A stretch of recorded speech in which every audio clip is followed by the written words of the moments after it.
नमस्कार दोस्तों, स्वागत है आपका अपना ही यूट्यूब चैनल टुडे एग्जाम पर। दोस्तों आज था आपका 2 मई 2023 और आज आपका एसएससी एमटीएस का एग्जाम था।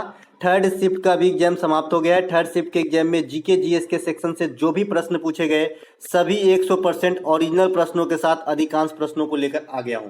दोस्तों जैसा कि आप जानते हैं, मैं आपको एक्स्ट्रा फैक्ट देता हूं। ये एक्स्ट्रा फैक्ट आपके एग्जाम शिफ्ट में हूबहू छपने की गारंटी है। जो point two point extra fact होता है ना, जितने भी आप लाल रंग से ये देख रहे हैं सभी एक्स्ट्रा फैक्ट है। जैसा कि आप जानते हैं मैं एक्स्ट्रा फैक्ट के साथ आपको पढ़ाता हूं। और आज का इस शिफ्ट में वैसे तो तीनों शिफ्ट में क्वेश्चन टकराए, लेकिन इसमें से कुछ ज्यादा ही क्वेश्चन टकराए जो हमने पहले ही पढ़ा रखा है। एक बच्चे कमेंट कर रहे हैं कि एमटीएस के प्रैक्टिस सेट की वीडियो कहाँ है। तो देखिए एमटीएस एग्जाम एनालिसिस 2023 लिखा होगा वीडियो के थंबनेल पे, और ये एक नहीं 37 वीडियो है, 37 चैनल पेज पे जाके देखिए। ठीक है, हॉर्नबिल कहाँ का त्योहार है पूछा गया था, तो ये नागालैंड का। इसे पहले वाले शिफ्ट में बताया। हॉर्नबिल को क्या कहा जाता है भैया? त्योहारों का त्योहार कहा जाता है। क्या कहा जाता है? त्योहारों का त्योहार कहा जाता है आपका किसको? हॉर्नबिल को। उसी प्रकार से फूलों का त्योहार किसे कहा जाता है? फूलों का त्योहार कहा जाता है बतुकम्मा को, जो कहाँ का है? तेलंगाना का। तेलंगाना का बतुकम्मा जो होता है उसे फूलों का त्योहार, और हॉर्नबिल जो नागालैंड का होता है उसे त्योहारों का त्योहार कहा जाता है। तो इस प्रकार से नागालैंड आंसर हो गया।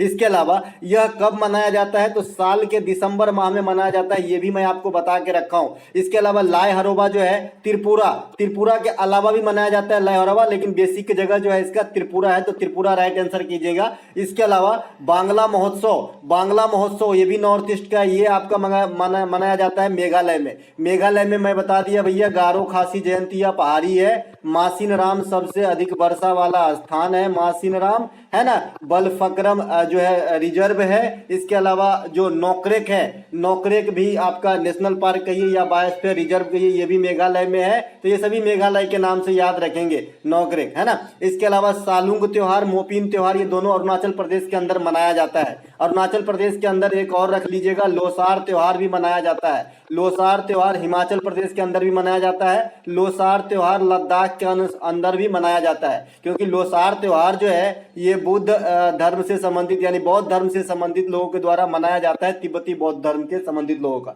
ठीक है, तो ये जहां जहां रहेंगे इस समुदाय के लोग मनाया जा सकता है, तो आश्चर्य नहीं खाना है। ये लद्दाख, अरुणाचल प्रदेश और हिमाचल प्रदेश तीनों जगह मनाया जाता है आपका क्या? लोसार। एक लोसांग है ना, देखिए यहाँ पे लोसांग है, ये आपका सिक्किम में मनाया जाता है, और लोसार जो है ये तीनों स्टेट में मनाया जाता है। ठीक है, सरहुल त्योहार इंपोर्टेंट रहेगा आने वाले शिफ्ट के लिए, झारखंड में मनाया जाता है। झारखंड के अंदर आप जट जटीन को भी रख लीजिएगा।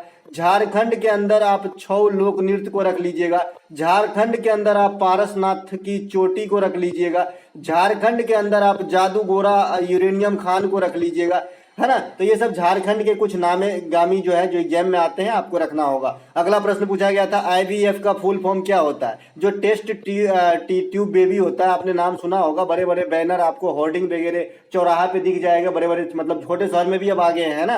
तो आईवीएफ का फुल फॉर्म होता है इन विट्रो फर्टिलाइजेशन,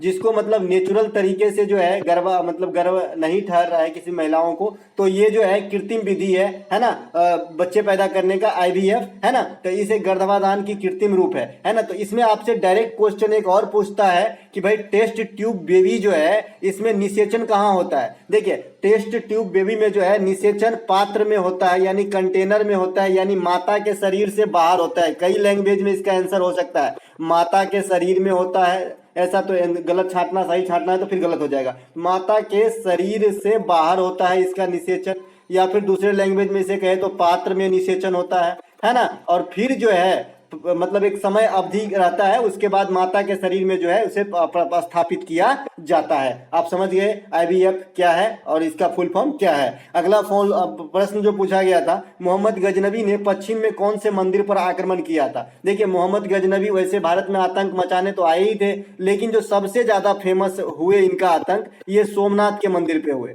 सोमनाथ का जो है अधिकांश जो मतलब धन वगैरह है लूटने का काम, और ये इसका उद्देश्य ही था धन को लूट कर ले जाना। ठीक है, तो ये सोमनाथ का मंदिर ऑप्शन में दिया गया था, राइट आंसर यही हो जाएगा। 1025 में इस प्रकार का कृत्य हुआ था। इन्होंने एक बार आक्रमण नहीं किया था, बहुत बार किया था, लेकिन 1025 में जो है लॉटरी लग गई, बहुत ज्यादा धन मिला इनको। अगला प्रश्न, निम्नलिखित में से किस अनुच्छेद में राज्यों में समान साहिल सहायता वर्णित है? देखिए मैं सब दिन चर्चा करते आया हूं, ये ऑपरेशनल एक राज्य है गोवा। गोवा में हमेशा एक्टिव रहता है इस प्रकार का आर्टिकल 44, ठीक है। और मैंने कल ही बात करा और आज भी बात करा मैंने कि भैया देखिए यहाँ पे लिखा भी है, कल ही बताया कि जो भी 3 चीज का जो आर्टिकल है, एक तो आपका फंडामेंटल राइट का है, एफआर का है, फंडामेंटल राइट का है, मौलिक अधिकार का है ना, फंडामेंटल ड्यूटी का है, एफडी का है, मौलिक कर्तव्य का है, और जो आपका नीति निर्देशक तत्व है भाग 4 में 36 से 51। तो इसके बीच जो भी आर्टिकल्स इंपोर्टेंट है उसको तो आपको जवान पे रखना ही होगा। साथ ही साथ जो इंपोर्टेंट आर्टिकल जैसे वित्त आयोग का गठन, बजट का गठन, है ना, राष्ट्रपति का ज्वाइंट सीटिंग, इसके अलावा राष्ट्रपति का अध्यादेश, राष्ट्रपति का क्षमादान, राष्ट्रपति पर महाभियोग, है ना। तो ये सब जो कुछ आर्टिकल है आपको ध्यान रखना। एक बार दोहरा देता हूं भैया, है ना। 112 बजट 280 वित्त आयोग, राष्ट्रपति द्वारा ज्वाइंट सीटिंग बुलाना 108, राष्ट्रपति का अध्यादेश 123, राष्ट्रपति पर महाभियोग 61, है ना 61, इसके अलावा राष्ट्रपति का क्षमादान 72, है ना। तो ये सब जो कुछ आर्टिकल है आपको ध्यान रखना होगा। चुनाव आयोग 324, है ना। तो ये जो इंपोर्टेंट आर्टिकल है, अगर आपने आर्टिकल में कमजोर अपने आप को फील कर रहे हो तो चैनल पेज पे जाना, आर्टिकल की वीडियो देख लेना, पूरी वीडियो बना के रख दिया हूं, 10,000 से ऊपर वाला व्यू होगा। आर्टिकल्स इससे अगर बाहर आ जाए तो मुझे बताना। दोस्तों अगर कोई भी आपको टॉपिक वाइज वीडियो चाहिए तो चैनल पे एक बार विजिट तो करके देखो। अगर नए हो तो, पुराने हो तो आप तो खुद ही जानकार हो इस चैनल के बारे में, क्या ही बताना, है ना। तो देखिए यहाँ पे मैं चर्च करूंगा। 44 हो जाएगा इस क्वेश्चन के लिए राइट आंसर। 48 में गौ हत्या का निषेध है। 50 में मैं बार बार बता रहा हूं, ये क्वेश्चन काफी इंपोर्टेंट है कि आर्टिकल 50 क्या है। आर्टिकल 50 क्या है? कार्यपालिका से न्यायपालिका की जो शक्ति होती है उसमें पृथकीकरण है, अलगाव है। देखिए अगर ऐसा नहीं होता है ना तो किसी देश में अराजकता फैल जाएगा, जनता का कोई मतलब भाव ही नहीं रह जाएगा। गलती करे न करे, सजा अगर उनको देना है सरकार को तो हमको दे सकता है, क्योंकि कार्यपालिका और न्यायपालिका दोनों एक रहेगा। लेकिन अगर भिन्न रहेगा तो ये इसको इधर से खींचता है, ये इधर से इसको खींचता है। इसमें क्या होता है? पब्लिक खुश रहते हैं, ठीक है। अगला क्या है? अनुच्छेद 51। अनुच्छेद 51 में क्या है? अंतरराष्ट्रीय शांति और सुरक्षा को बढ़ावा देना, जो पीस है ना, जो सिक्योरिटी है इंटरनेशनल लेवल के आधार पे, उसकी रक्षा करना या बढ़ावा देना। आर्टिकल 51 के ए में मौलिक कर्तव्य है, जो 11 प्रकार के हैं वर्तमान में, रसिया के संविधान से लिया गया है, भाग 4 के ए में रखा गया, आर्टिकल 51 के ए में रखा गया। मौलिक कर्तव्य 1976 में जोड़ा गया था, 42वां संविधान संशोधन था उसका नाम, और स्वर्ण सिंह समिति था उसका नाम। लेकिन जब जोड़ा गया था तब 10 प्रकार का, बाद में 2002 में एक संविधान संशोधन होता है 86वां, इसी के तहत जो है मौलिक अधिकार और मौलिक कर्तव्य दोनों के रूप में शिक्षा से संबंधित बातों को रखा गया था। तो इस प्रकार से 11 मौलिक कर्तव्य हो गए, है ना। इसके अलावा अनुच्छेद 40 में क्या है भैया? ग्राम पंचायत। ग्राम पंचायत के गठन आर्टिकल 243 में है। ग्राम पंचायत से संबंधित 73वां संविधान संशोधन है ना। तो ये सभी बातों को ग्राम पंचायत के साथ में याद रखेंगे। अशोक मेहता समिति, बलवंत मेहता समिति, सादिक अली समिति, ये सभी ग्राम पंचायत से संबंधित है। भाग 9 ग्राम पंचायत से संबंधित है। 11वीं अनुसूची ग्राम पंचायत से संबंधित है। अरे लीजिए ना, कितना ले सकते हैं? स्टोर भंडार खोल दूंगा पिटारा आपके लिए, है ना। आपको वहां तक पहुंचाना है, कुर्सी तक, है ना। अनुच्छेद 39 का है, इसका क्या मतलब होता है? समान विधिक एवं न्याय निःशुल्क सहायता प्रदान करना, है ना। आर्टिकल 29 के ए में कहा गया है। और आप लोग मुझे जरूर बताइएगा जो एग्जाम दे के आए हैं, जो बच्चे नए हैं वो तो नहीं समझेंगे, लेकिन जो बच्चे मेरे से पिछले 2 महीने से एमटीएस का क्लास ले रहे थे और एग्जाम दिया, तो जरूर फायदा बताना या घाटा बताना भैया, जो आपके अपने दिल से आया हो वही बताना, है ना। कोई फेक फाक नहीं। मृणालिनी साराभाई का संबंध किस नृत्य से है? कल ही बताया भाई, भरतनाट्यम से। काफी सारे पुरस्कार के बारे में भी जिक्र कर लिया था और इससे भी। देखिए क्वेश्चन का जो ट्रेंड मैं बताया वही आ रहा है, एग्जैक्ट वही आ रहा है कि नहीं यार। देखो मृणालिनी साराभाई का संबंध जो है ये भरतनाट्यम से है ना, भरतनाट्यम। इसके अलावा भी ये नृत्य जानती है, लेकिन भरतनाट्यम ज्यादातर में फेमस है ना भरतनाट्यम के अंदर। यामिनी कृष्णमूर्ति, ये भी भरतनाट्यम संबंधित है। सोनल मानसिंह भरतनाट्यम के साथ साथ ओडिसी भी जानती है। रुक्मिणी देवी अरुंडेल, ये भी आपके भरतनाट्यम से हैं। टी वाला सरस्वती, ये भी आपके भरतनाट्यम से है ना। पद्मा सुब्रमण्यम भरतनाट्यम से हैं। तो ये सभी भरतनाट्यम से हैं। और भरतनाट्यम खुद कहाँ का है भाई? तमिलनाडु का। कौन से देवी देवता संबंधित है?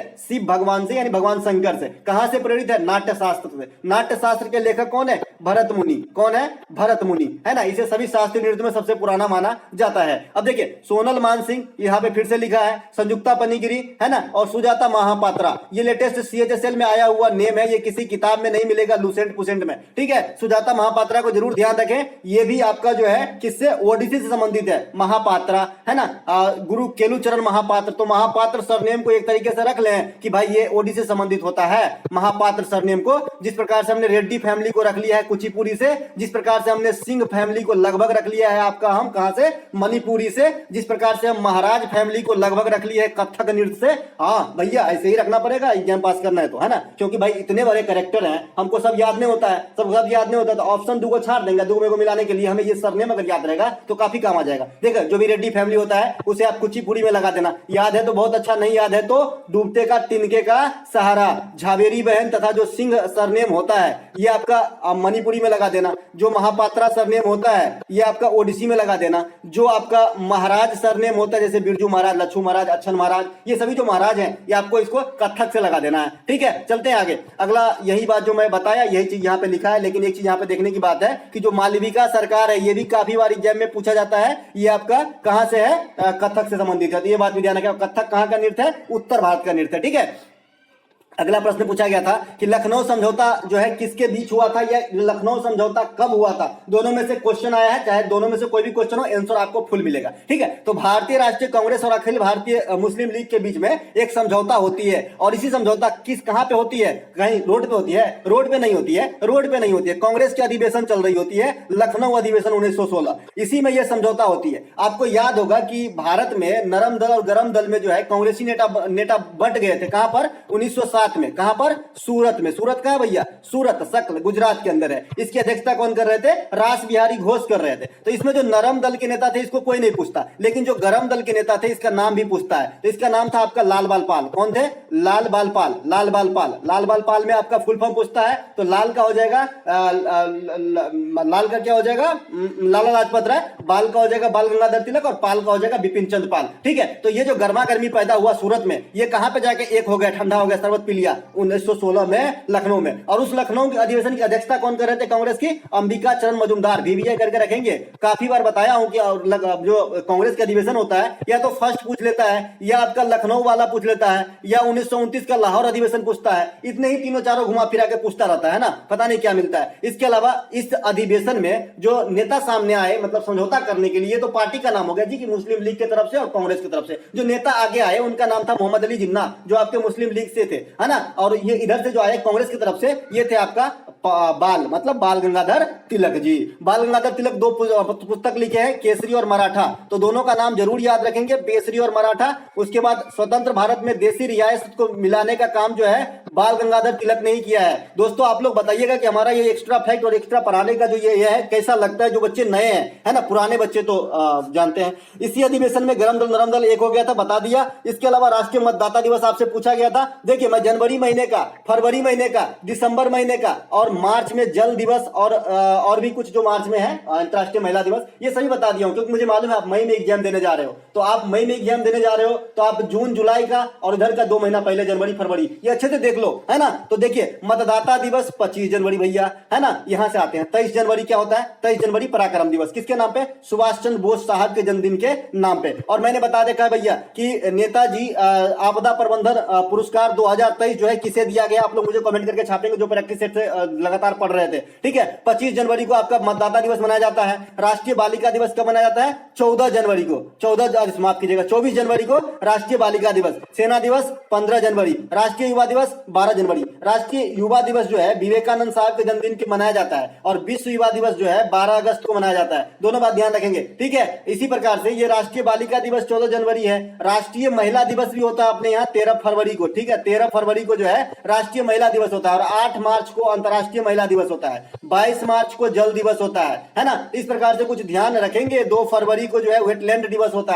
है ना। 22 अप्रैल को पृथ्वी दिवस होता है। 18 अप्रैल को विश्व विरासत दिवस होता है। 7 अप्रैल को विश्व स्वास्थ्य दिवस होता है। 1 मई को मजदूर दिवस होता है, महाराष्ट्र दिवस होता है। इस प्रकार से आपको याद रखना है फ्लो में मेरे भाई, है ना। टेबल टेनिस कोर्ट की लंबाई देखो यहाँ पे मैंने लिखा नहीं लिखा है, ये पीडीएफ में दिया था और मुझे पूरा ज्ञात था कि ये क्वेश्चन पूछे जाएंगे। क्यों? क्योंकि भाई जो खेल का डायामीटर है काफी बढ़ चढ़ के हिस्सा ले रहे हैं एग्जाम के अंदर। टेबल टेनिस कोर्ट में मैंने एग्जैक्ट यही बताया हूं, अगर जो बच्चे प्रैक्टिस से देखा एग्जैक्ट, है ना। तो 274 बाई 152 इसका डायामीटर बताया हूं। क्रिकेट का भी बता दिया हूं और फुटबॉल का भी बता दिया हूं। आप लोग अच्छे से देख लेना, पीडीएफ टेलीग्राम पे है ही, जो 37 प्रैक्टिस सेट का वीडियो है ना, एमटीएस के नाम से। इसमें प्लेलिस्ट के नाम भी है कि एसएससी एमटीएस एग्जाम 2023, ठीक है।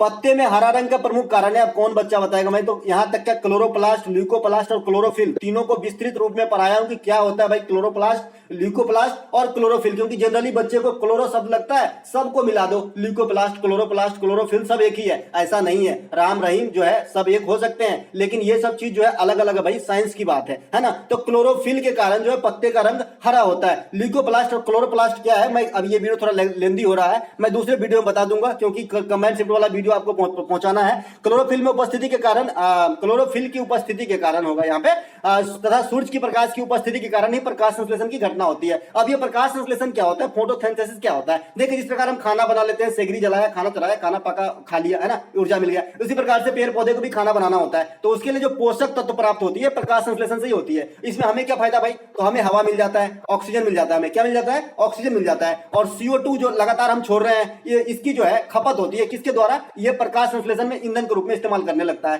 ठीक है, इस प्रकार से इसे ध्यान रखेंगे। अभी अगर आपसे कोई पूछे कि भाई क्लोरोफिल का काम ही क्या है प्रकाश संश्लेषण में, तो बोलना जो सौर ऊर्जा से जो मतलब गर्मी आती है, हीट आती है, उसे एब्जॉर्ब करता है। ठीक है, एब्जॉर्ब करता है, जलाने का काम करता है, बर्न करने का काम करता है उसे। इसके अलावा पौधों में श्वसन कहां से होती है, बता देना, रंध्र से होता है या स्टोमेटा से होता है। इस प्रकार का जो पत्ता होता है, मुझे तो पत्ता बनाने नहीं आएगा, चलिए मैं ऐसे बना देता हूं। ये पत्ता मान लीजिए पत्ता है, तो इस प्रकार से जो छोटा छोटा छिद्र इसमें खुली आंख से भी दिख जाता है कोई कोई पत्ते में, तो इसे रंध्र या स्टोमेटा कहते हैं अंग्रेजी में। इसी से श्वसन होता है। कभी कभी ऑप्शन में रंध्र या स्टोमेटा नहीं रहेगा, लेकिन बोलेगा पेड़ पौधे में श्वसन कहां से होता है, तब उसमें रहेगा हरा भाग, लाल भाग, तो आपको हरा भाग मार देना है, क्योंकि पत्ते का रंग जनरली हरा होता है। अगर एक क्वेश्चन और उठ रहा है मन में कि पत्ते का रंग पीला क्यों हो जाता है, पत्ते का रंग पीला क्यों हो जाता है, आप लोग मुझे कमेंट करके बताएंगे किसकी कमी से पत्तों का रंग पीला हो जाता है। देखिए भाई, आप भी कहां तक पढ़े हैं। इसके अलावा देखिए, रसारोहण जो होता है, यानी जो वाटर वगैरह की जो सप्लाई होती है, ये किस उत्तक के माध्यम से होती है? तो जाइलम उत्तक के माध्यम से होती है। लेकिन एक बात और याद रखिएगा कि जाइलम उत्तक और फ्लोएम उत्तक ये हर प्रकार के पादप समुदाय में नहीं रहते भाई।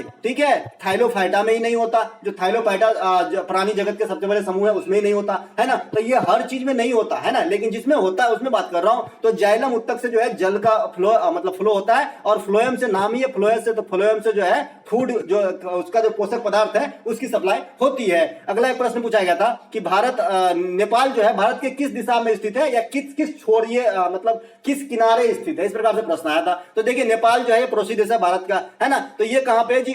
उत्तर में स्थित है, बिहार से सटा हुआ लगा है, बिहार उत्तर प्रदेश के सीमा के साथ जो है इसका मतलब बाउंड्री बनाता है, मतलब टच करता है मतलब भारत के अंदर। ठीक है, इसके अलावा रोमन रिंग्स का संबंध किस खेल से है? ये क्वेश्चन पे सस्पिशन है दोस्त कि अगर ये 100% आया था या फिर नहीं आया था, आप लोग मुझे कमेंट कीजिएगा। वैसे रोमन रिंग्स अगर पूछा गया है तो ये एक पेशेवर पहलवान है ना, और ये फुटबॉलर भी था, इससे पहले फुटबॉल पेशा से भी जुड़े हुए हैं, इसीलिए पूछा गया है। वर्साटाइल टाइप का इंसान लग रहा है भाई, अमेरिकन है ना, जैसे आपने अंडरटेकर का नाम सुना होगा। अगला प्रश्न, एक क्वेश्चन आरबीआई से संबंधित आई थी, लेकिन क्वेश्चन क्लियर नहीं है, फिर भी मैं आपको आरबीआई के बारे में बहुत सारी जानकारी दे दूंगा, कुछ भी रहेगा इसमें से निकल आएगा अगर करंट सेक्शन से नहीं है तो, क्योंकि करंट सेक्शन से ऐसी बात हो जाती है कि अगर क्वेश्चन मालूम नहीं है तो आप अपने मन से नहीं ला सकते क्वेश्चन। ठीक है, देखिए, स्थापना हिल्टन यंग आयोग के आधार पर कब हुआ था? 1935 में। आपसे डायरेक्ट पूछा जाता है कि आरबीआई की स्थापना किस आयोग के अनुसार पे, तो हिल्टन यंग आयोग के अनुसार पे। कब? 1935 में। राष्ट्रीयकरण कब? 1949 में, है ना। प्रथम अध्यक्ष कौन थे? सीडी देशमुख, लेकिन ये इंडियन थे। ठीक है, अगर आपको सीधे सीधे प्रथम अध्यक्ष पूछा गया, भारतीय शब्द नहीं लगाया गया, तो वो स्वर्ण सीमित आंसर दे देना। क्या देना? वो स्वर्ण सीमित आंसर दे देना। प्रथम अंग्रेज अध्यक्ष बने थे। वर्तमान में जो अध्यक्ष है ये शक्तिकांत दास है। केवे नंबर क्या है भाई? 25वें नंबर का है भाई। मुख्यालय क्या है? मुंबई के अंदर। नोट छापना, किस प्रणाली पे नोट छापता है? देखिए, हर जगह क्वेश्चन छुपा हुआ है। न्यूनतम आरक्षित प्रणाली के आधार पे जो है आरबीआई नोट छापने का काम करता है। इसके अलावा नोट छापने के साथ साथ क्या करता है? बैंक दर तय करता है, रिवर्स रेपो रेट तय करता है, रेबो रेट तय करता है, एसएलआर तय करता है, सीआरआर तय करता है, साख सृजन करता है, जो आपका मुद्रास्फीति हो जाता है उसके कंट्रोल होने में भूमिका निभाता है। तो आरबीआई के बहुत सारे काम है, विस्तृत क्षेत्र है। ठीक है, सभी प्रकार के नोट पर आरबीआई के सिग्नेचर मतलब जो गवर्नर होते हैं, जैसे शक्तिकांत दास है अभी, तो इसी के सिग्नेचर होते हैं, लेकिन सिवाय 1 रुपया के नोट। 1 रुपये के नोट पे आरबीआई के गवर्नर के सिग्नेचर नहीं होते हैं। इस नोट पे वित्त सचिव भारत सरकार के सिग्नेचर होते हैं, जो महात्मा मतलब मनमोहन सिंह भी इस पोस्ट पे रह चुके हैं। मनमोहन सिंह देखिए वर्सटाइल नेता है, जो बहुत सारे पोस्ट पे रह चुके हैं, और एक दिन दूर नहीं कि आपके कल एग्जाम में दिख जाएगा मनमोहन सिंह से किस पोस्ट पे नहीं रहे। ठीक है, क्योंकि वो प्रधानमंत्री भी रहे, आरबीआई गवर्नर रहे, उप गवर्नर रहे, वित्त